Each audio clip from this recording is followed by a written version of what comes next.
Bienvenue à cet échange citoyen, mesdames et messieurs. Le premier numéro de la semaine, Actu 60 chez vous. Comment relever la situation sociale et économique de la RDC et qu'est-ce qui freine cet élan, le décollage de notre situation sociale et économique? 4 invités sur ce plateau. Nous avons Didier Bofi, il est analyste politique indépendant, à qui je dis bonsoir. Bonsoir madame. Comment allez-vous? Plus ou moins bien. Et voilà, il y a madame Anne-Marie Makombo, elle est présidente ad intérim de la LIDEC. Je dis bonsoir madame. Bonsoir. C'est aussi une habituée de cette émission. Et voilà, il y a le pasteur Taboko, il est cadre de l'ECD, communicateur. Je dis bonsoir pasteur. Bonsoir madame Minouska, ça fait longtemps. Très longtemps. Suis très heureux de revenir encore aussi ce beau plateau. Permettez-nous, comme d'habitude, de dire d'abord merci à Dieu. C'est grâce à lui que nous sommes là. Le Congo traverse un moment sombre de l'histoire. Nous sommes tués chaque jour. Le seul crime, le péché qu'on a commis, c'est juste parce que nous sommes des Congolais. Et nous continuons à prier à Dieu pour qu'il puisse nous donner des hommes compétents afin que cet opprobre puisse être éradiqué. Et sinon, je salue les co-débatteurs. J'ose croire que nous allons passer un bon moment pour l'édification de ceux qui vont nous suivre à travers ton émission. Merci beaucoup. Et voilà, il y a Dieu merci Bassabo, là, j'ai bien prononcé. Hein? Oui. Et voilà, il est cadre et communicateur du parti Les Battes. Bonsoir. Bonsoir madame. Un habitué de cette émission. Merci. Comment allez-vous? Ça va, merci. Merci pour l'opportunité. Et voilà, qu'est-ce qui freine le développement, le décollage de la RDC et comment booster la situation sociale et économique de notre pays? Je commence avec Didier Bofi, c'est aussi un pasteur, hein? Quand même il est analyste politique indépendant. Didier Bofi, qu'est-ce qui freine le décollage de notre situation sociale et économique? Laissez-moi d'abord vous dire merci. Je vous en prie. C'est un sujet très important. C'est un sujet qui peut faire l'objet de conférences, pourquoi pas des thèses de doctorat. Mais voilà, en 60 minutes, on sera obligé de dire l'essentiel. Je commence d'abord par dire que le problème de la RDC est congénital. Depuis notre conception, la RDC est conçue pour ne pas appartenir aux Congolais. La RDC, depuis la conférence de Berlin, est conçue pour appartenir aux puissants de la planète Terre. Et à mon avis, tout le malheur de la RDC part de là. Ensuite, les dirigeants que nous avons connus, on venait de fêter les 64e anniversaire de notre indépendance. Laissez-moi vous dire qu'il y a absence d'un leadership éclairé, d'un leadership responsable. On ne fait pas la politique pour faire la politique. On fait la politique pour répondre aux questions, aux besoins de la société. Améliorer la situation d'un peuple. Merci. Pour gérer la cité. Mais malheureusement, moi je dis, laissez-moi être libre, le peuple congolais est malheureux. Je m'explique. Il est pris en otage entre les prédateurs occidentaux et ses propres frères qui dirigent le pays, qui viennent s'enrichir et partir. Voilà le problème de la RDC. Mais si les prédateurs ont accès, c'est parce que le pouvoir bouffe ses propres fils. Le pouvoir bouffe ses propres fils. L'expression est vôtre, je vous la concède. Mais ce que moi j'observe, le peuple congolais est entre le marteau et l'enclume.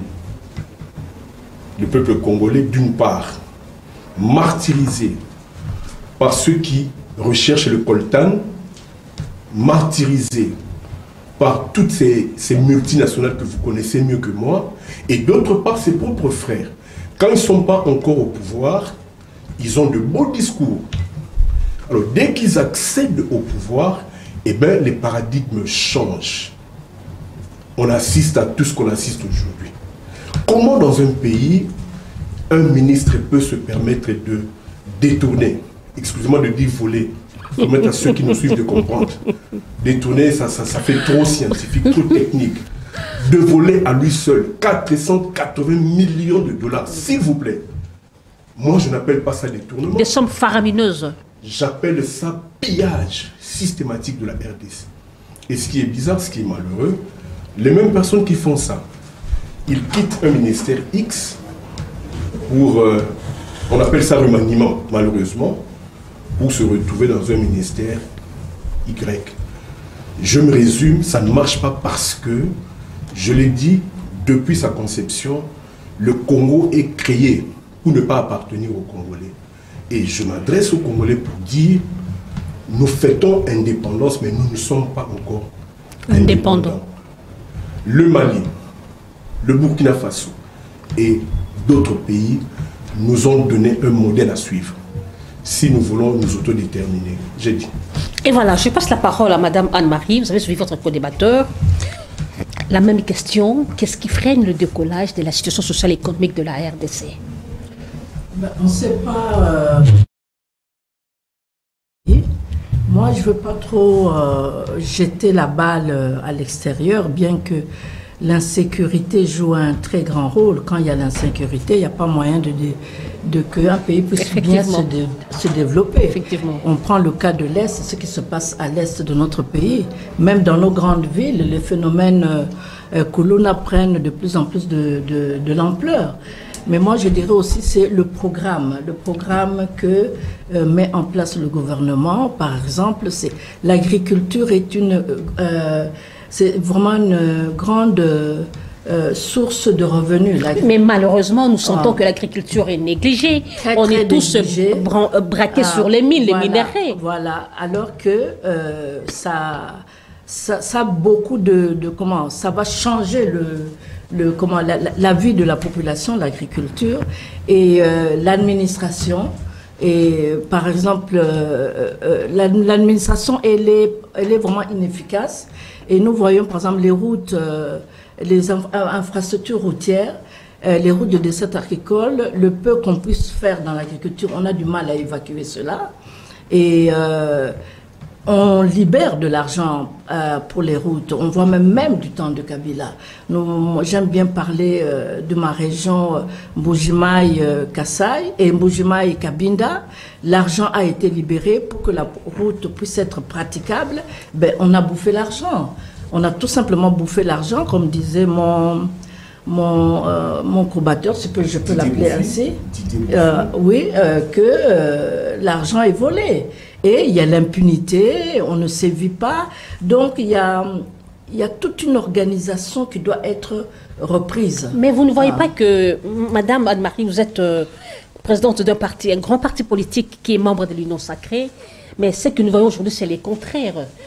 Comme vient de soulever Didier Bofi, un ministre, un individu, un Congolais qui vole des sommes faramineuses, mais il s'envole. On lui change de ministère, vous voyez. Donc, c'est quelque part, comme je vais encore dire mes mots, c'est le pouvoir qui bouffe ses propres fils. Parce que c'est inconcevable. Vous imaginez un peu? Bien sûr que c'est inconcevable. C'est pour ça que ce pays ne marche pas. Si la justice jouait réellement son rôle, qu'on laissait la justice les mains libres pour jouer son rôle, parce que ça c'est encore important. Il faut que la justice ait les mains libres pour pouvoir saisir quand il faut le saisir, frapper quand il faut frapper. Je pense que la majorité de nos dirigeants auront peur de faire ce qu'ils sont en train de faire. Ils savent qu'ils peuvent voler comme ils veulent, mais une fois on leur pointe du doigt. Parfois, il y en a qui vont à Makala, mais c'est à peine 1 mois, 2 mois, et puis après, ils en sortent. On leur réclame même pas ce qu'ils avaient volé. Donc, c'est tout ça qui fait que le social ne marche pas dans notre pays. Disons, la politique fait que le social ne marche pas dans notre pays. Donc, c'est la politique qui prime toujours. Voilà, bien sûr. Comme on a toujours dit que la politique précède toujours. Oui, voilà, on a beau ignorer, mais la politique joue un très grand rôle là-dedans. La politique met de l'ordre dans un pays. Si on fait de la bonne politique, le pays va marcher. Donc il y a ça, et puis il y a l'esprit des gens. Quand je dis la sécurité, l'insécurité qui règne dans notre pays, ceux qui sont contre le pouvoir actuel ne savent pas travailler la main dans la main, se dire mettons un peu nos différends à côté, essayons de sauver notre pays pour que les choses puissent aller mieux. Nous voyons par exemple la France, quand bien même je tape dessus ces derniers temps, mais nous a donné un bel exemple dernièrement des élections. Vous voyez que 2 camps opposés se mettent ensemble pour sauver la France face à ce qui est en train de venir le racisme, le pouvoir de Marine Le Pen. Il faut avoir une certaine maturité politique pour en arriver là. Mais chez nous, non. On va s'allier à l'ennemi pour pouvoir enlever celui qui est en place. Donc, on affaiblit encore son pays. Donc, il y a beaucoup à faire. C'est toute une mentalité qu'il faut changer. Je me dis, c'est depuis la base, l'éducation à la maison, le civisme à l'école, tout ça doit être pris en charge dans notre pays pour que le pays puisse aller de l'avant. Et voilà, je vais passer la parole de l'autre côté, le pasteur Daboko, vous avez suivi vos co-débatteurs. La même question, qu'est-ce qui freine le développement de la RDC? Merci beaucoup, madame. D'abord, c'est une question de leadership. Il y a un manque de leadership éclairé dans notre pays. La plupart des compatriotes depuis 60 jusqu'à aujourd'hui, ce sont des néocolonialistes ou ils continuent dans les systèmes qu'on a appelés le néocolonialisme. C'est-à-dire l'homme blanc est parti, mais il a voulu choisir des blancs en peau noire et de continuer. Malheureusement, il y a un peu la nuance, certes. Le système de prédation, ça n'a pas commencé par des Congolais, ça a commencé par l'homme blanc, c'est-à-dire les occupants, des colonisateurs qui sont venus, mais néanmoins, ils ont laissé quand même quelques infrastructures, en commençant pour le cas de notre pays, en commençant par Léopoldé, de grandes routes, des infrastructures que nous avons aujourd'hui, les rails, tout, je crois, c'est Léopoldé qui l'a commencé, et les Belges en 1908, ils ont continué. Certes, ils pillaient, ils construisaient leur pays, mais ils nous ont laissé quand même quelques infrastructures. Nous, qui avons la chance de sillonner quand même à l'extérieur, soit à l'intérieur de notre pays, nous sommes nés là-bas. Si vous essayez de parcourir là-bas avec votre caméra, vous serez d'accord avec moi. La majorité des infrastructures, surtout par exemple les bureaux des administratifs, c'est toujours les anciens bâtiments là laissés par les colons. Donc 60 années après, on est incapable de construire. J'étais dernièrement ici vers Bikoukou, j'ai vu un bureau du quartier, vers Bikoukou là-bas, avant d'arriver vers Papa Kizenga. Un bureau du quartier, c'est un don de l'Union européenne. Un bureau du quartier, je crois, de 3 mètres. Les 3 mètres. C'est un don offert par l'Union européenne. Donc, c'est un problème sérieux. Je partage sincèrement, leur point de vue, mais il y a un peu une nuance avec ce que l'homme de Dieu avait dit. Puis c'est le discours-là, on l'a entendu depuis sous le régime Mobutu. Si nous avons des difficultés, c'est parce que l'indépendance n'a pas été bien préparée. On n'avait pas de cadre à l'époque. Depuis la conférence de Berlin, il y avait une machine mise en place. Donc la RDC, ou soit notre espace, était réservé comme un bien commun de la communauté internationale. Mais néanmoins, nous avons notre propre part, surtout une grande part de responsabilité, madame. Si vous essayez de jeter un coup d'œil dans l'histoire de l'humanité, dans les grands espaces, c'est-à-dire si je fais allusion aux 5 continents, vous serez d'accord avec moi que la majorité des États, des nations ont été aussi dominés, commençant par exemple en Europe, ils ont été dominés entre eux. Vous comprenez? L'Angleterre, les grandes puissances de l'époque, ils ont dominé les autres. Mais jusqu'aujourd'hui, et lorsqu'on parle de la domination, ils n'ont pas dominé sur les plans superficiels. Il y avait des tueries, il y avait des pillades de ressources. Mais si vous essayez d'interroger ces gens-là, ils ne continuent pas à pleurer que parce qu'on a été dominé par les Anglais. Non. Même les Indiens, là où il y a les Américains aujourd'hui, c'est un espace occupé, dans le passé, c'était les Indiens. Mais les Indiens ne continuent pas à pleurer. Il y a eu un Gandhi qui a changé l'histoire. Si je peux continuer, je prends le fisc ici en Afrique. Il y a eu nos amis de l'Afrique d'ici, ils ont obtenu l'indépendance en 1995. Mais aujourd'hui, leur pays est quand même bien construit par rapport à d'autres pays en Europe. Mais ces fameux discours-là de dire que, certes, ils ont conçu leur idée, bien sûr, Léopold aussi Léopold avait ses émissaires à l'époque. Souvenez-vous de Staline, Livingston, tout ça, ils ont amené, non. Alors, il a fait ses stratégies, certes. La Belgique, c'est aussi les descendants de la monarchie anglaise. Alors, avec des calculs politiques, ils ont dit non. Comme il y avait un peu de disputes partout, on donne ça à un petit État, la Belgique, et nous allons continuer. Mais ce qui se passe de 60 jusqu'à aujourd'hui, lorsqu'on nous a donné la fameuse indépendance, on avait la même économie comparable au Canada, à la Corée du Nord et les autres. Mais pourquoi les autres marchent en avant, mais nous marchons à Alors, Rikila. Le problème, je l'ai déjà dit dans mon propos introductif. C'est un problème d'homme, j'ai dit manque de leadership éclairé, c'est un problème. C'est-à-dire ici, il y a aussi une autre dimension, peut-être pour moi, je pense que peut-être c'est un problème lié à notre ADN. Parce que vous serez d'accord avec moi, ça c'est votre conseil Brackman qui dit, on a obtenu l'indépendance le 30 juin 1960. Juste le 2 juillet, 2 jours après, le 2 juillet 1960, le gouvernement, non pas le gouvernement, le Parlement belge a loué un budget de 7 millions pour corrompre les leaders congolais. Et lorsque nous sommes arrivés jusqu'à tuer Lumumba, ce n'était pas un fait anodin, c'était bien planifié et c'est pourquoi, quand vous suivez Lumumba dans ses déclarations, il dit les amis ont bradé la lutte. Vous comprenez? Alors, qu'est-ce qui se passe? C'est-à-dire, il y avait l'homme blanc, bien sûr, d'autres grandes puissances avaient beaucoup de colonies. La Belgique avait juste la RDC. L'indépendance n'était pas quelque chose qui était fait avec un bon cœur. Mais le Belge n'a pas voulu nous lâcher. La stratégie, c'était quoi? On va préparer une élite pour continuer de piller, c'est-à-dire continuer à gérer le Congo. Cependant, l'idée de Lumumba, là, c'était une idée d'une minorité qui pensait, non, on a eu l'indépendance, on va travailler en égal à égal. Mais la majorité de nos aînés ne voyaient pas des choses comme ça. Lumumba dit qu'il a vu sur Yakoli et Koki, pas de discussion sur ce nid. Alors, ils ont voulu pérenniser la stratégie que je vous ai dit ici des néocolonialistes. Et ça continue jusqu'aujourd'hui. Ça continue jusqu'aujourd'hui, c'est-à-dire vous allez voir même des déclarations de nos chefs de l'État, s'ils passent dans des médias internationaux, lorsqu'on est chef de l'État, par exemple, on est en pied. Pour le cas échéant, pour le cas du Congo, la plupart de ceux qui sont des chefs d'État, leurs papas n'avaient pas de moyens. Mais à un moment donné, à coup de baguettes, ils ont des immeubles, ils construisent ailleurs et tout ça. Mais vous ne verrez pas un Chinois voler l'argent, venir construire en Afrique et tout ça. Je ne sais pas si c'est dans notre ADN. Alors, comme les exemples qu'ils venaient de donner là, ça dit un système est mis en place de prédation. Il y a même il y a même un ami qui a dit, on fait la course, je ne sais pas si c'est la concurrence des détournements. Moi je vais détourner beaucoup. Des champions. Donc, et c'est comme ça, et personne n'est inquiet. Et dans un pays pareil, ce qui me met mal à l'aise, ce qui me cœur, de ramener Dieu dans cette histoire ici. Non, tu priez pour Mboka, ça n'a rien à voir. Ça n'a rien à voir, c'est notre part de responsabilité.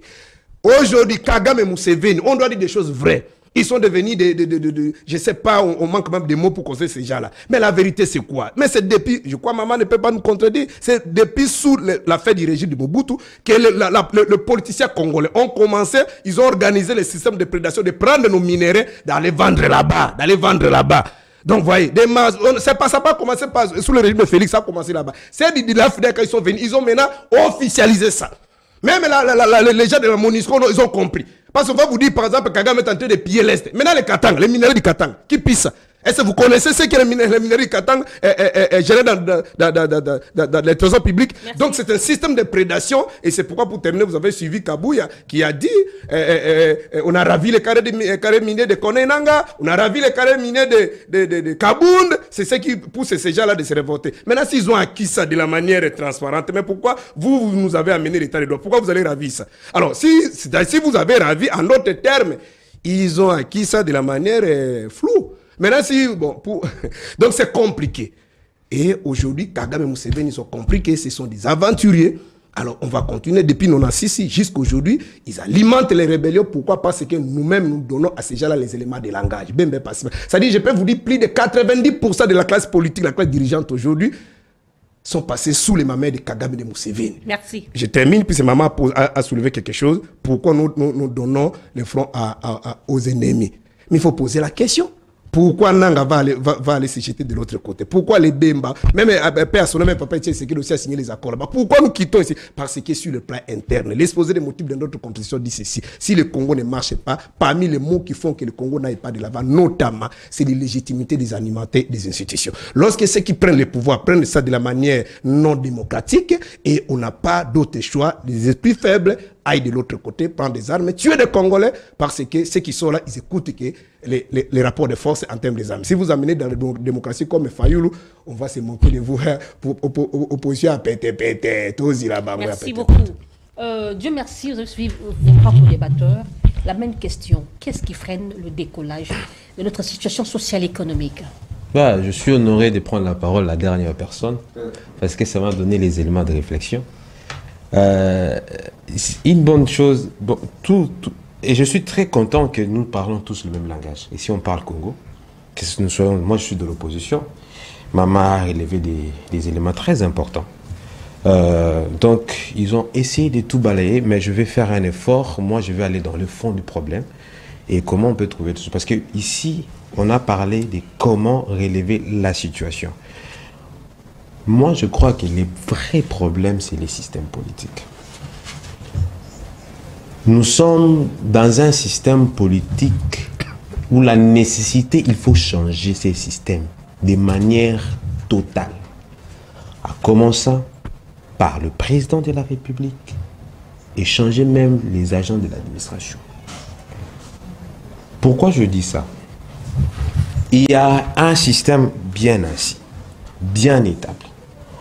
Aujourd'hui, Pasteur, même aujourd'hui, on peut aller aux élections et que c'est M. Fallou qui gagne les élections.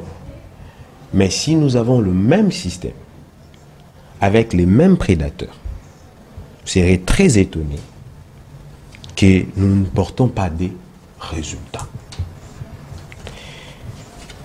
Dans ces gouvernements, même à l'époque de M. Kabila, il y a eu des personnes déterminées à aider le Congo à avancer. Mais ils sont étouffés. Vous voyez, je ne sais pas, vous savez comment le système fonctionne. Les éléments sont en interdépendance. Il y a un noyau. Les éléments sont en interdépendance. Et si un élément fonctionne contrairement à la loi du système, cet élément constitue une menace. Alors, il suffit seulement qu'un élément ne fonctionne pas bien, ça constitue le dysfonctionnement des systèmes de manière totale. Du coup, quand tu entres dans un système, tu es obligé de fonctionner selon les systèmes. Alors, si nous voulons changer le paradigme, nous voulons changer le Congo, il faut commencer par là. Changer le système.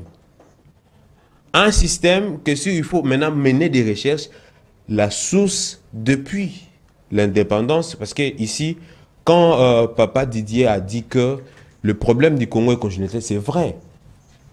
L'homme blanc, quand il est venu coloniser l'Afrique, il savait tôt ou tard que les Africains vont se révolter. Quand ils auront la maturité, quand ils vont comprendre, nous serons obligés de leur laisser les terres. Alors il faut réfléchir, même si nous sommes partis, avec tout ce qu'ils ont, s'ils comprennent la technologie, tout ça, l'industrialisation, ils seront tentés, ou soit ils arriveront à dominer le monde. Qu'est-ce qu'il faut faire? Il faut mettre en place un système qu'on doit d'abord le contrôler, de près tout comme de loin.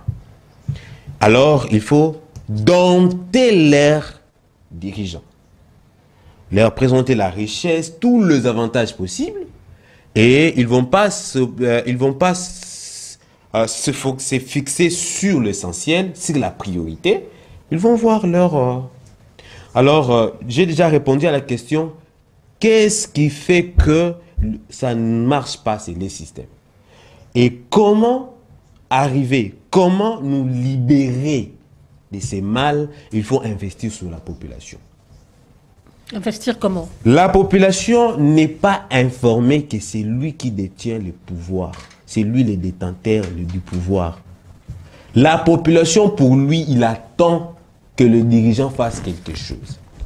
Si un politique fait une action, ou soit fait un acte, ou fait une réalisation qui est dans ses attributions, pour la population, c'est un don. Il remercie, merci de nous avoir fait ceci, cela. Or, c'est une obligation, c'est une responsabilité pour ces derniers. La population. Comment y arriver? Moi, déjà, j'ai pensé, peut-être, on doit renforcer le système de l'éducation à la citoyenneté. Par exemple, nos enfants doivent déjà à l'école primaire maîtriser quelques articles de la Constitution. Les articles sur la nationalité, le patriotisme, tout ça. Qu'on lui rappelle que tu es Congolais, comme un Américain qui dit... Ceux qui sont au gouvernement aujourd'hui, ceux qui pillent les pays, ne maîtrisent pas les articles de la Constitution? Papa, je vous dis ceci, maman, je suis en train de dire ceci. Nous sommes dans une situation où la génération actuelle doit passer. Peu comme nous sommes des jeunes, on comprend. Mais la majorité sont déjà corrompus. Vous savez, aujourd'hui, on parle du Rwanda et les Ougandais et ainsi. J'ai déjà échangé avec un Rwandais. Hein. Ils avaient une vision, ils ont appris à leurs enfants que nous devons dominer le Congo. Cette partie-là, ça nous appartient historiquement parlant. Les territoires que nous avons ici, c'est les territoires coloniaux. L'homme blanc a décidé comme il a décidé et l'ironie du sort, cette partie-là se retrouve au Congo. Mais vous allez voir tous ces noms-là, Nyiragongo, c'est en Kinyarwanda, au Masisi, ce sont nos terres, ça appartient au Rwanda. Et quand on vous dit ça, on dit ça aux enfants tous les jours, ils grandissent avec ça. Et vous avez déjà vu la joie des Rwandais quand ils ont occupé le Minembwe? Vous savez, ils sont en train de les prêcher même à l'église. Alors aujourd'hui, nous, par exemple, nos jeunes, des jeunes comme moi ici, dans la rue, qu'est-ce qu'ils discutent? Est-ce que les problèmes de l'Est les concernent déjà? Quand on tue là-bas, ben c'est trop loin, nous on prend la bière. Alors il faut investir dans le chef de la population congolaise. Parce que les autorités congolaises, ou soit les responsables, doivent savoir que ces peuples sont exigeants. L'exemple le plus typique, c'est au Kenya aujourd'hui. Hein. Vous étiez informé, non? Monsieur Ruto a voulu s'entêter au début. Mais il a vu la population. Cette population est informée. Cette population est formée aussi. C'est-à-dire qu'on vous dit non, c'est votre droit. Merci. Alors, nous sommes dans une situation, la population. Je prends les mots de mon grand frère Sid Kikouni. On a quitté la pauvreté ordinaire, on est maintenant dans une pauvreté absolue et la population est dans une situation de survie. Et quand une personne est dans une situation de survie, il réfléchit en animal. Pourvu que je ne meure pas.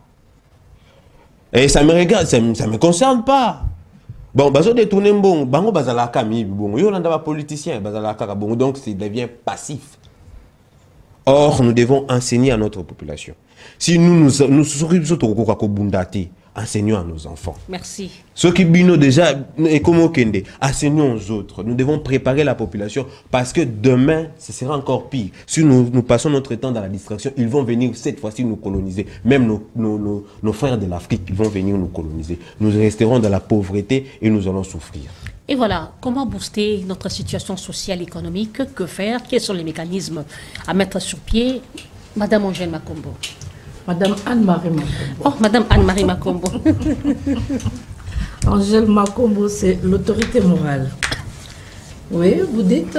Comment booster la situation sociale et économique de notre pays? Par une bonne politique.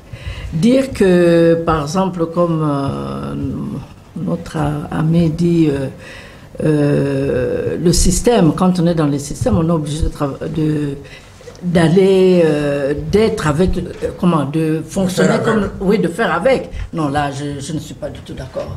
Il faut savoir marquer le coup, donner, faire la différence pour éduquer les autres. Il faut savoir faire ça. Le Congolais a toujours peur dès qu'il occupe un poste. Aujourd'hui, si je m'oppose, Longolinga, il voit le poste en matière d'argent. Qu'est-ce que je vais devenir? C'est ça. Et c'est pour ça que nous avons peur quand nous ne sommes pas d'accord de prendre la décision de démissionner. Vous ne verrez, c'est rarissime de voir un Congolais démissionner parce qu'il n'est pas d'accord avec le système. Parce qu'il n'est pas d'accord, il est rentré dans un système où les choses vont dans tel sens, il a essayé de s'y opposer, il n'a pas réussi. Vous donnez votre lettre de démission. Mais non, ici non, on fait avec. On fait avec.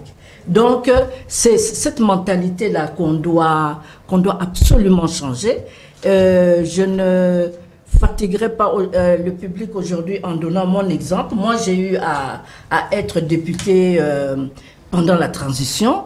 Mon parti politique a donné le mot d'ordre de voter dans tel sens et je me suis opposée. On m'a dit, on va vous chasser du Parlement. J'ai dit, qu'on me chasse. Qu'on me chasse. Ma vie appartient à Dieu, n'appartient pas à X, Y, Z. J'ai eu le courage de dire non et c'est comme ça que dans notre constitution, nous avons la disposition que le mandat d'un président de la République, c'est une fois renouvelable. j'ai joué un très grand rôle là-dedans, en m'opposant au mot d'ordre de mon parti politique. C'est ça qui manque à nous les Congolais, ce courage-là. On suit la masse, on est trop cupide, on est trop faible devant l'argent. On est vraiment trop faible devant l'argent. On a peur du lendemain. Mais vous verrez tous ces Congolais-là, les dimanches, ils sont dans les cultes. Hein. On se demande finalement, ils prient qui? Ils sont en train de prier qui? Hein? Si vous croyez vraiment en votre Dieu que vous êtes en train de prier, vous n'aurez pas peur de dire que non, cette fois-ci, moi, je m'oppose, merci, je m'oppose et je vais contre ce qu'on est en train de dire parce que ça ne sert pas la population. Donc, je dirais que la population est consciente que le pouvoir est de plus en plus conscient qu'il a le pouvoir, qu'il peut se rebeller. Mais nous sommes trop laxistes. Vous voyez, vous avez un dirigeant, c'est prouvé par A plus B que votre dirigeant a volé, mais vous êtes toujours en train de défendre votre dirigeant. Vous êtes toujours en train de... dans d'autres cieux, vous verrez que les membres, la population va se désolidariser du dirigeant en disant que non, là, vous n'allez plus dans notre sens, vous ne servez plus nos intérêts. Mais chez nous, on est là, mordicus, servant, défendant des dirigeants qu'on voit très bien. Ce sont des voleurs, ce sont des gens sans valeur, ce sont des gens qui ne sont pas là à défendre la population, mais vous êtes en train de le défendre... bec et ongle. Oui, bec et ongle. Non, ça c'est quelque chose qu'on doit apprendre à la population de savoir dire non. Vous avez fait ça, nous nous désolidarisons de vous. Donc, il y a vraiment ça. Et donc, il y a toute une éducation aussi. Quand je vois que nous... On a étudié ici, dans les écoles ici au Congo, les valeurs qu'on nous inculquait. Ce n'est plus les valeurs qu'on inculque aujourd'hui. Parce que vous voyez même le professeur, le maître qui est en train d'enseigner, lui-même c'est un corrompu. Donc comment voulez-vous qu'il puisse bien administrer à ses élèves des bonnes valeurs, des valeurs vraiment de haut niveau? Non, c'est pas possible. Ils sont là, eux tous corrompus. Donc la justice, je dis, doit jouer son rôle. La justice doit être indépendante. Et voilà, je passe la parole à Didier Bofi. Oui, non, merci beaucoup. J'entends beaucoup de choses autour. Disais-je, de cette table, mon co-débatteur, excusez-moi, je ne connais pas le nom. Dieu merci. Dieu merci. D'après vous, la crise est systémique. Bon, je vous le conseille, je ne vais pas rentrer dans ces considérations épistémologiques, théoriques, tout ça, ça risque de nous prendre beaucoup de temps. Mais moi, je pense, je ne connais aucun système politique, je ne connais aucun système économique qui applaudit le détournement. Je ne le connais pas. Le problème, à proprement parler, c'est un problème d'homme et non du système. Kadhafi était un grand dictateur, mais regardez ce qu'il a fait de son pays. Moi, je pense, le problème, c'est d'abord l'homme congolais lui-même. Nous sommes dans un pays, je ne comprends pas. Vous votez le budget et on vous dit que, je ne vais pas citer le nom des gens, telle institution, les spécialistes disent aujourd'hui, quand le budget est voté, plus de 70% du budget, s'il vous plaît, paye les institutions politiques. Nous sommes dans quel état? Mais on doit faire la péréquation. Celui qui gagne 2 millions, bah, qui dit ça y est. Celui qui gagne 100 $, bah, m'a dit ça y est. Pour faire ça, il faut être savant. Il faut beaucoup étudier. Je ne pense pas. Un problème d'intelligence politique et un problème de volonté politique.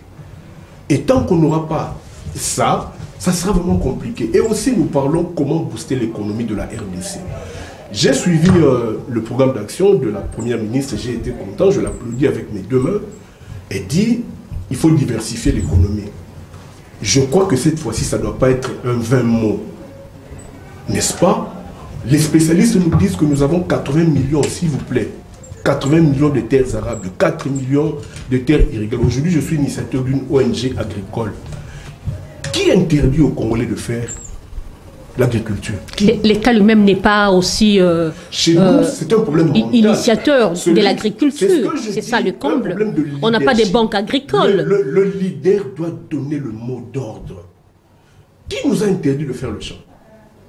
et protéger les gens quand ils ont des terres. C'est ça aussi. Oui, Qui parce m'a que, interdit? moi, j'ai acheté des terres qu'on a vendues à d'autres, à trois autres. Justement, personnes. je rebondis pour dire... Et on ne protège pas la population. Merci beaucoup, maman. Encore une fois, le problème, nous parlons de la justice. Mais quand les uns gagnent des sommes colossales comme rémunération, comme salaire, et d'autres ne gagnent rien, ça s'appelle tout simplement injustice sociale. Et là, quand vous allez dire que c'est un problème de système, je ne pense pas. Qui fixe les barèmes de salaire? Qui fixe? C'est toujours l'autorité. Moi, je pense, à mon avis, l'on doit effectivement diversifier l'économie.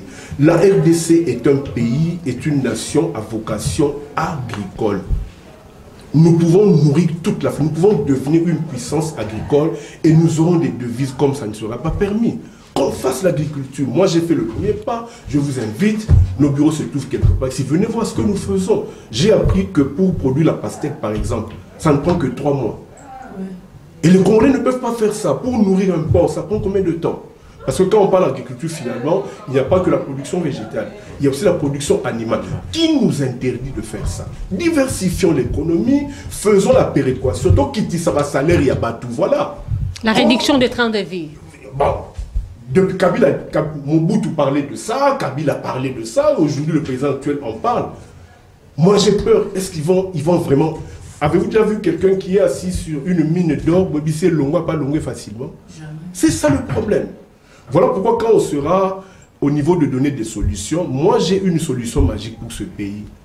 Nous allons parler français, mais pendant ce temps, la situation économico-sociale continue à empirer. Je chute, maman, s'il vous plaît. Je chute, excusez-moi. Qu'est-ce que j'étais en train de dire? Diversifier notre économie. Je suis pour ça. On doit vraiment diversifier l'économie de manière à faire que notre pays puisse se développer. Merci beaucoup. Et voilà, je commence avec Dieu merci. Comment booster notre situation économique? Merci. Laissez-moi un peu de... Je ne vais pas le contredire, mais je vais juste qu'on se mette d'accord sur le point que peut-être on s'est mal compris quand je parlais du système. Que ce soit le problème de l'impunité, que ce soit l'éducation, que ce soit l'injustice ou quoi que ce soit.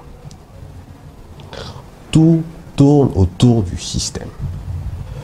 Maman a dit, je suis aussi tenté de dire maman Angèle, maman Anne. Maman Anne. C'est ce qui me revient aussi finalement. Maman Anne a dit ceci, quelque chose de très important. Il y a des personnes qui sont prêtes. Ils ont cette culture-là. Quand ça ne marche pas, je démissionne. Je pars.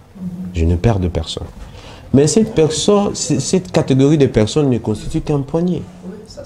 Alors, leurs actions ne seront pas vraiment beaucoup significatives devant le système. Parce que le système choisit ses éléments. Quand vous n'êtes pas compatible, il vous injecte. Mais on peut aussi changer un système.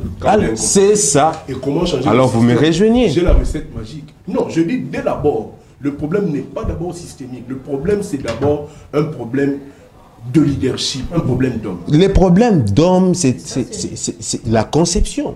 C'est-à-dire que, vous avez parlé ici tout à l'heure, que la réduction des trains de vie, M. Mobutu l'a dit, on en a parlé, M. Kabila l'a parlé, Monsieur le président actuel en a parlé, mais est-ce que ça suffisait seulement de parler?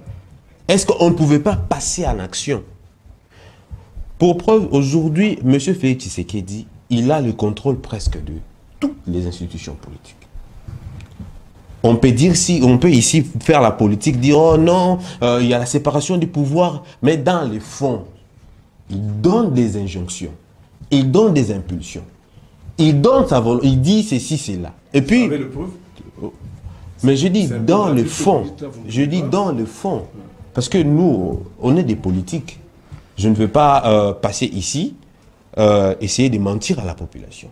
Nous sommes des côtés de la vérité. Okay. Donc, M. Félix Tshisekedi, vous voyez, je vous donne un exemple. Le député national de l'Union sacrée devait passer, on devait installer le bureau définitif. On a choisi des candidats. Vous êtes d'accord avec moi? On a choisi des candidats, celui-ci. Alors, quand on est arrivé au niveau du président de l'Assemblée nationale, il y avait des couacs. On est revenu sur M. Félix Tshisekedi. Nous ne sommes pas d'accord. Il y a certains candidats qui ne sont pas d'accord. Pas occuper poste. Non. Le M. Tshisekedi a agi de son arbitraire pour calmer les vents. Or, l'institution Assemblée nationale, ou soit l'institution Parlement, est différente de l'institution gouvernement. Oui, je parle du gouvernement dans son ensemble. Comment dites-vous que cette Assemblée nationale va contrôler le gouvernement, y compris l'institution président de la République?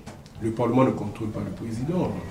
Bon, excusez-moi, je suis allé un peu à l'extravagance, mais comment voulez-vous que cette institution contrôle le gouvernement dont l'impulsion vient du président de la République? Parce que c'est la vision du président qu'on met en action par le programme du gouvernement. Chuter. Alors, vous voyez déjà par cet exemple que M. Félix Tshisekedi peut contrôler l'Assemblée nationale. On lui a donné aussi, notre constitution l'a donné pas la possibilité, mais il a aussi ce pouvoir de nommer quelques magistrats à la Cour constitutionnelle. Donc, pour dire tout simplement, si nous déplorons certaines choses, et que lui aussi déplore la justice et ici c'est là, or il a la... Parce que ici nous sommes dans une situation où on peut parler du semi-présidentiel, mais dans le fait nous sommes dans le présidentiel. C'est que les autres qualifient du présidentialisme. C'est-à-dire que le système est conçu tel que, entre eux, les politiques doivent ne jamais se trahir. Merci. Voilà. C'est-à-dire, même aujourd'hui, on parle de M. Constant Omari, qui peut-être, qu'est-ce que je dis, Constant Moutamba, excusez-moi, qui a peut-être... Le patron de la justice. Le patron de la justice, il peut avoir des idées, il peut avoir de... Mais imaginez, celui-là qui est proche de lui... Par exemple, je donne un exemple, il est conseiller proche de M. Félix Tshisekedi, il avait géré le projet, je ne sais pas moi, 100 jours ou 45 territoires, il a volé quelque chose. Vous pensez vraiment que M. Constant Moutamba va présenter celui-là, il va l'exposer? Donc le système est conçu comme ça. Alors, pour sortir, parce que ici, nous voulons parler du développement du Congo, nous voulons parler du relèvement de l'économie et du social du Congolais, il faut d'abord commencer par combattre les systèmes qui nous bloquent. Merci. Et c'est depuis longtemps, on n'avancera jamais. Merci. C'est un esprit, c'est un état d'esprit. C'est-à-dire, oui, un démon, comme un léviathan. Donc, c'est-à-dire que, voilà, il est là, il faut les briser à tout, sinon on n'avance pas. Monstre à plusieurs Parce têtes. qu'il y a des Congolais. Merci beaucoup. Il y a les problèmes d'hommes, oui. Mais je crois que s'il y a un modèle, si nous avons mis, si on met en place un modèle, même celui-là qui veut Mais ce modèle détourner. n'a pas comme une génération. Merci beaucoup. Pasteur Taboko, vous avez la parole. Madame, je crois nous parlons presque Le même langage. le même langage. Alors aujourd'hui, on est content, parce que même l'opposant dit qu'on parle le même langage. Ça se voit que c'est le Congo qui prime aujourd'hui. Cependant, on doit peut-être essayer de ramener mon ami dans la même marmite. Ce qui est vrai, tout ce qu'il dit là, c'est pas faux, mais néanmoins, le système est toujours animé par des acteurs. C'est-à-dire que vous pouvez mettre n'importe quel système dans l'histoire de l'humanité, je ne vois pas qu'il y ait un système qui est le plus meilleur que d'autres systèmes. Mais ce qui est vrai, ce sont des animateurs. Ils ont quelle vision? Par exemple, les amis qui sont là, ils n'ont pas une vision de société. Nous, par exemple, à l'SID, on a une vision, bâtir un Congo, je sais pas, la caméra c'est où? Bâtir un Congo libre, digne et prospère. Donc, un Congo puissant. Et en dehors de ça, il faut avoir ce qu'on appelle un programme de gestion. Bon, je ne sais pas si c'est ce que Kabouya nous a dit, que Kabila est sérieux. Atali. Et peut-être c'est ce qui les bloque. Parce qu'aujourd'hui, le peuple est désillusionné. Oui, Kabouya a dit ça. Vous avez entendu ça? Kabouya a dit ça. Donc aujourd'hui, le peuple est désillusionné. Moi, à un moment donné, à un certain niveau, on ne peut pas condamner Mobutu, on ne peut pas condamner le système que l'AFDEL nous a mené ici, parce que ces gens-là n'avaient pas un projet de société. Ils sont venus ici, ils ont pris des armes, les autres ont fait les coups d'État, ils sont arrivés ici. Mais l'IDP, ça a milité quand même beaucoup de temps. Ils avaient quand même une vision. Si vous essayez de jeter un coup d'œil dans toutes les interventions de M. Félix Tshisekedi, je crois même sa dernière intervention sur Top Congo, non, ce que tu combien tout ça, mon ingana, j'ai horreur quand je passe dans ma voiture, je vois la population en train de faire des pieds et tout ça. Je crois même la dernière marche, quand nous fûmes encore ensemble avec lui à l'opposition, quand Papa Tshisekedi est décédé, il disait aux policiers, c'était, je crois, la deuxième, puis c'est la première marche avait été échouée, la deuxième marche, il a expliqué aux policiers, là, non, c'est au Bunda Ponabino, tant que tu as bino, beaucoup de tout Konabino, Banda Konabino, vous comprenez? Ceux qui te donnent dans un pouvoir, Kabila a proposé un bon, moi, ce nom de Dieu, je ne passe jamais dans des télévisions pour faire des colibés. Vous comprenez? Donc, aujourd'hui, le peuple est désillusionné. Ouais, malgré, on peut tout dire, tout ce qui était arrivé même en 2018, moi j'ai rencontré des hommes de Dieu qui ont dit, bon, entre nous, on sait que les choses ont été mal tournées, mais c'est notre frère, ils ont quand même combattu, voyons les Tshisekedi, donnons quand même la chance à Tshisekedi. Nous savons que quand il va peut-être récupérer les mallettes, et même l'église catholique est désillusionnée aujourd'hui parce que, souvenez-vous, à Bogo est passé même si TV5, pour dire, demander à toute la diaspora et le peuple congolais, c'est pas intérêt de soutenir Félix Tshisekedi. Il a la volonté de construire le pays. Malheureusement, il a les mains liées, c'est Kabila qui les bloque. Aujourd'hui, je ne sais pas si Ambongo peut continuer encore avec ses discours. Vous comprenez? Donc, l'Église catholique a notre agenda. Madame, nous disons, c'est que les clergés, l'église, ça dit, ça c'était l'idée. Même j'ai beaucoup d'exemples qui peuvent soulever ici. Même Peter Tchani, je vois l'autre fois, il a crié même sur Martin Fayoul, lorsque Théodong est venu raconter Martin Fayoul pourquoi, parce qu'il y avait quelque chose comme ça. Il dit, non, Fayoul, même si Kabila, Félix va faire tout pour tout Kabwana Kana, na Kabila, pour que tout Tongambo Kanabiso, au soit na Batouanate. Je te respecte beaucoup, Fayoul, mais Koutana Batou Kabila, pour tout que la Fayoul, pardon, Félix, il a la volonté de construire le pays. C'est pourquoi je dis que le peuple aujourd'hui est désillusionné. Comprenez? Donc, le problème, c'est quoi? La vision. Et aujourd'hui, ils ont c'est-à-dire, ils ont ce qu'on appelle en politique le maté, le mal-être du pouvoir. Qu'est-ce qui leur manque à mettre ça en pratique? Les systèmes de prédation. Parce que ce qui se passe, comme les amis ont dit tantôt ici, l'homme blanc nous a calqué, je ne sais pas si nous sommes formantés. Il faut d'abord appauvrir. Parce qu'il y a un autre élément. Moi, sincèrement, dans tous les débats, je ne dis jamais que c'est la population qui est complice. Vous voyez, par exemple, les cas qu'il a mis venaient de donner de Kenya. Est-ce que tu as vu des balles tirées sur la population? Mais ici, depuis 54, les 4 janvier 1959, on tire à bout portant. Donc, il faut féliciter le peuple congolais. Est-ce que tu peux imaginer les images que nous avons, les horreurs que nous avons vécues en 2016, pardon. Moi, je venais d'enterrer mon beau-frère. C'est la victime, la personne qui a reçu la balle vers Petro Congo. La balle elle était logée dans son corps depuis 2016 jusqu'au. On l'a enterré le mois passé. Vous comprenez? Mais il faut avoir du courage d'affronter des balles. Et quand vous voyez des marches qu'on fait par exemple dans d'autres pays, on ne tire pas à bout portant. Peut-être on tire des coups de sommation à l'air. C'est-à-dire dire que le peuple congolais vit aussi la pauvreté. Parce que c'est un système mis en place. Il faut appauvrir la population.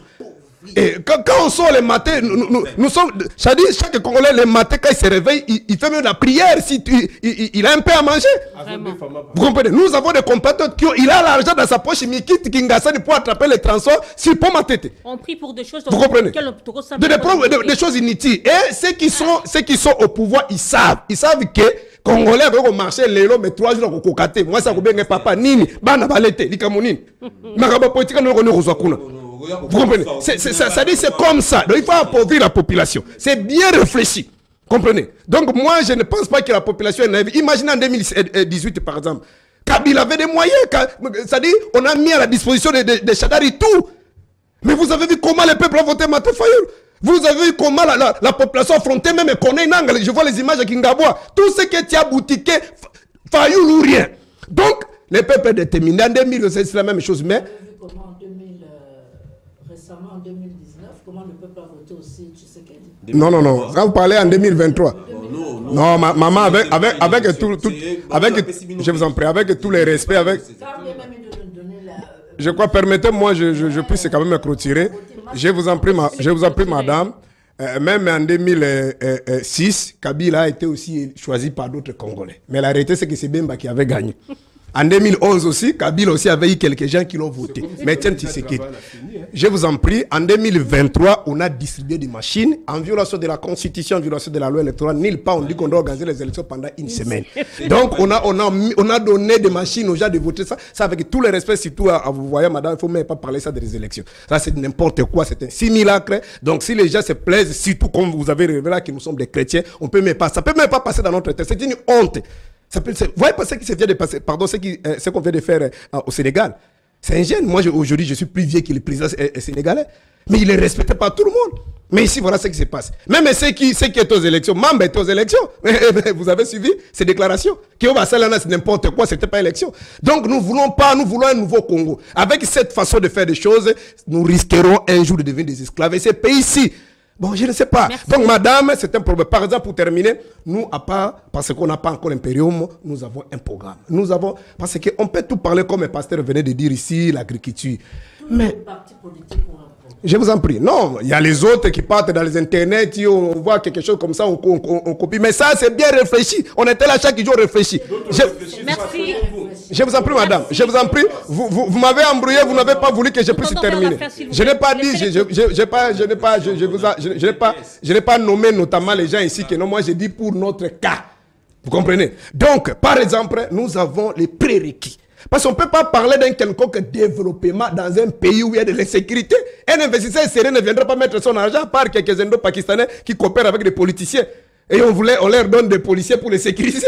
Un investisseur sérieux ne viendra pas dans un pays où le chef de l'État lui-même dit que JT est malade. Mais si tu investis ton argent, tu meurs. L'argent est parti.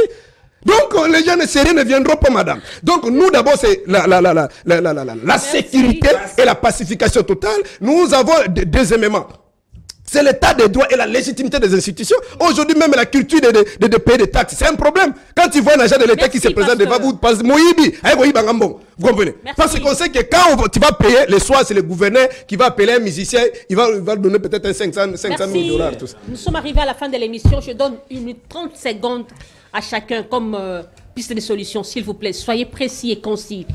Didier Bofi. La justice élève une nation. Le mot élevé peut être substitué par développer. Voulez-vous développer la RDC? Vous avez un ingrédient majeur, c'est la justice. 2, vous allez m'excuser, je parle en homme libre. Je ne crois plus aux élections dans ce pays. J'ai la recette. Je crois plutôt à une révolution véritablement démocratique. Le jour où les Congolais seront dans les différentes rues, les choses vont changer. Vous avez changé des camps, hein? Plus de solutions. Non, je parle à Didier, il a changé des camps aujourd'hui. Allez-y. On a tendance à croire parce qu'on est dans un camp, qu'on est, qu'on est des bénis, oui. Je l'ai souvent dit sur ce plateau que nous, dans la LIDEC, nous ne sommes pas des bénis, oui. Même quand nous étions dans l'opposition sous Kabila, quand Kabila posait des actes que nous apprécions, on applaudissait. Donc, on n'est pas là, tout contre, ça ne fait pas avancer les choses. Ce qu'il faut dans ce pays, pour que le pays puisse aller de l'avant, ce sont des hommes et des femmes intègres. C'est ça qui nous fait reculer en arrière. Et tout ça a commencé depuis le moboutisme, et c'est allé crescendo. Donc, il faut, et sous Kabila, ça a battu le record, et sous... Tshisekedi, n'en parlons même pas. Donc, il faut des hommes et des femmes intègres. C'est ça qu'il nous faut dans ce pays, et le pays ira de l'avant. Et surtout mettre l'accent sur l'agriculture et protéger les pauvres Congolais qui achètent des terres et qui sont après spoliés, qui sont en leur... ils se retrouvent avec des terres qu'on a vendues, les chefs coutumiers ont vendu à plusieurs personnes. Donc, et l'État ne fait rien. Moi, d'ailleurs, je suis dans ce cas-là. Merci. Et vous passez votre vie dans les tribunaux, mais vous ne trouvez jamais gain de cause. Et voilà. Veuillez conclure. D'accord, merci. Je conclue. Donc, j'ai observé que nous avons parlé le même langage. Oui. Donc, il n'y avait pas eu l'opposition. J'ai aimé pasteur Didier Bofi qui a dit il ne croit plus aux élections parce qu'il est déçu, il est indigné, il ne croit plus aux élections. il croit à une révolution. Donc, Véritable- une véritable révolution véritable. véritablement J'ai entendu aussi Pasteur, un homme de Dieu qui a parlé des systèmes de prédation. Donc, ça revient à ma conclusion de dire que nous devons amener une révolution, installer un nouveau système basé sur le valeur. Nous sommes un peuple, on a une dignité, on a des valeurs à défendre. Et ces valeurs-là, on reste intransigeant. Merci. C'est au prix de nos vies que nous devons le défendre. Alors, la révolution est plus qu'importante dans ces pays. Les élections, ça sera seulement de la formalité. Et voilà, pasteur, concluez. Merci beaucoup. J'allais conclure, mais il y a quelque chose qui m'a insinué. Pour moi, il faut, je ne sais pas, je ne peux pas, c'est pas la contredire, mais néanmoins, les moboutismes, ils ont détruit les ressources de notre pays, c'est-à-dire les tissus économiques de notre pays. Et ça produit des conséquences incalculables. C'est-à-dire tous les indicateurs. Et aujourd'hui, ils nous ont laissé, c'est-à-dire j'ai fait allusion au système Mobutu, ils nous ont laissé inarmés, non structurés, non organisés, non équipés. Et c'est la raison pour laquelle des petits Kadogo et des Rwandais, James Kabaré a dit il y a quelques minutes, on ne pensait même pas. Et quand nous sommes arrivés, on s'est rendu compte qu'au Zaïre, il n'y avait plus l'armée. C'est pas moi qui l'ai dit. Donc pourquoi? Parce qu'à un moment donné, sous le régime Mobutu, on parlait des généraux, Olibongwana Baramoto, général Amassoua, c'est au Congo ici. Et on pensait que le système de Kabila, qu'on nous a menti ici, qui étaient des libérateurs, en réalité, ils sont venus nous amener, nous amener dans une bourbière, on ne sait même pas, puisqu'aujourd'hui, à part les détournements, on tue les Congolais, des pauvres Congolais. Nous sommes dans un pays, on parle de plus de 7 millions de déplacés internes. On viole, on prend des bâtons, on met sous les pieds des mamans, tout ça, et c'est horrible. Malheureusement, ce qui me fait mal, quand je vois Félix, son dernier discours, madame, pardon, une minute, nous étions encore si triomphants le jour où il a avalé le Mbondo là. Il dit ces gens ici, ils ont détruit notre pays. Nous sommes mis ensemble. Lorsque nous allons chasser ces gens ici, nous allons nous mettre ensemble, parler même langage, faire des réformes consensuelles, rentrer dans l'idée. Tout ça, c'est Félix allait visualiser les images quand il était encore à l'opposition. Mais en arrivant, malheureusement, ils nous ont montré que c'était des aigris, comme Mobutu disait. Ils en voulaient du régime de ces gens-là qui et aujourd'hui, le peuple est devenu orphelin.